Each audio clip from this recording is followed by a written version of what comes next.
N2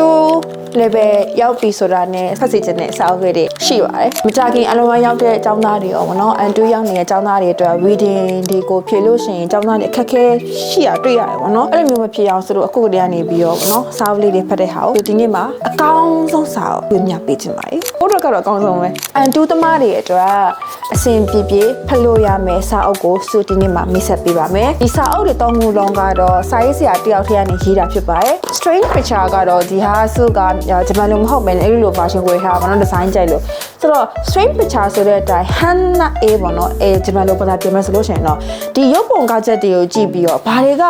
နည်းနည်းထူးဆန်းနေရလဲဥပမာစာရေးဆရာကွာဒီပုံကိုကြည့်ပြီးတော့ဒီပုံရဲ့ရေးတဲ့သူရဲ့ဆွဲတဲ့သူရဲ့စိတ်ကိုသူကခံမှန်းခိုင်းတာပေါ့နော်အဲ့လိုမျိုးပုံစံဆိုတော့ဒီပုံထဲမှာဘာကြီးဖြစ်နေရလဲဘာကြီးကထူးခြားနေရလဲအိမ်ကပတင်းမှမပါဘာလို့မပါလဲအဲ့လိုမျိုးပုံစံပေါ့နော်အရန်စိတ်ဝင်စားကောင်းတယ်ဒီ၃ခုထဲမှာဆိုလို့ရှိရင်တော့ Strange Picture ကအကောင်းဆုံးပဲလို့ထင်တယ်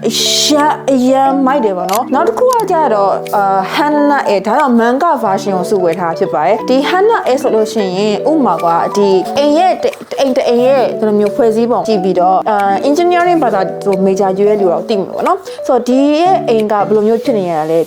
ဘာလို့ဒီနားမှာကွာနေရင်ကြီးတစ်ခုလုံးပိတ်ထားဘာလို့အဲ့နေရာပိတ်ထားရလဲဘာညာပေါ့ကွာလုံးဝသူ့ရဲ့စာအုပ်တွေကအမြဲတမ်းထူးဆန်းတဲ့အရာနေပြီးတော့စတင်ပြီးတော့ဖြစ်တယ်ကွာဥပမာဒီဟာကိုကြည့်ကြည့်ကွာဒီဟာဘာလို့လိုအပ်နေရလဲဘာများဖြစ်နေရလဲအဲ့ဟာနဲ့ပတ်သက်ပြီးတော့သူက story တစ်ခုဖန်တီးရဲ့ဒီဟာကြတော့နောက်ဆုံးထွက်တဲ့ဟာပေါ့နော်ဒီကကြ Hana cheese နောက်ဆုံးထွက်တဲ့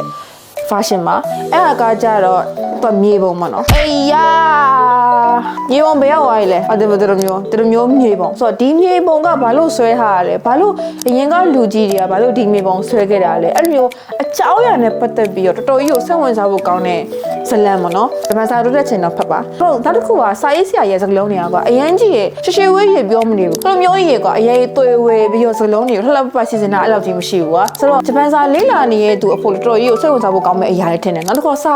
တအုပ်ကိုဖတ်တဲ့အချိန်မှာကိုစိတ်ဝင်စားတဲ့အရာအကြောင်းအရာနဲ့ပတ်သက်ပြီးတော့ဖတ်တာပိုကောင်းတယ်လို့ထင်တယ်ပေါ့နော်စာအုပ်ဆက်ဖတ်တယ်ဆိုတာအဓိကအရေးချင်းအလေးချင်းရုပ်လုံးယူနေရပြီကွာကိုကြိုက်တဲ့နယ်ပယ်ကနေစပြီးတော့အလေးချင်းလုံးယူတာကပို့ပြီးတော့စာအုပ်ဖတ်ဖို့အတွက်ကအလေးချင်းတစ်ခုလိုဖြစ်စေတယ်အားကြောင့်မလို့တကယ်လို့ကိုက horror တွေကြက်တယ်ဆိုလို့ရှိရင်တော့ဒီစာအုပ်သုံးကို comment ပေးပြရစေနောက်ထပ်စာအုပ်တွေလည်းစုဖို့ comment ပေးဖို့အများကြီးရှိပါတယ်ဒီဘက်ကတော့ဒီစာအုပ်လေးနဲ့ဖတ်ကြည့်ပါရှင့်အဲဆိုရင်တော့နောက်ထပ်ဗီဒီယိုမှာပြန်လည်ဆိုလေးပါမယ်ရှင့်ကျေးဇူးများတင်ပါတယ်